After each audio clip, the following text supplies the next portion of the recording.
44 na kisayansi katika mambo ya ajabu ambayo kwamba yamethibiti ni kuwa ile dhara ya vumbi lina matone matone.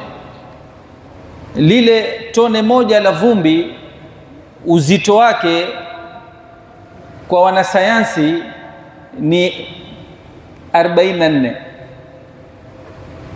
Yani sura ya 44 imeitwa suratud Dukhan, na lile tone la dukhan kwa wanasayansi pia uzito wake ni 44, ambapo kwamba ukichanganya baina ya CO2 kama wanavyojua watoto wa skuli, basi ukizichanganya hizi inakuja 44.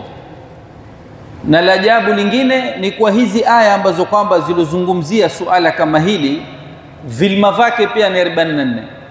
Sura 44 vilma vake ni 44, na kisayansi tone la vumbi pia uzito wake ni gramu 44, gramu ya kisayansi.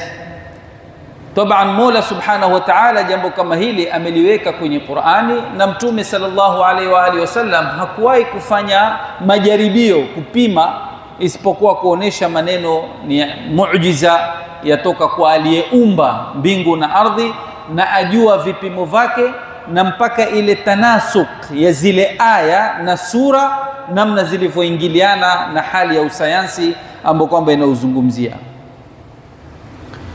Aya kama hii Mola Subhanahu wa Ta'ala kusema ya kuwa wasubiri siku ambayo kwamba mbingu zitakuja na moshi ambao kwamba ulikuwa wazi.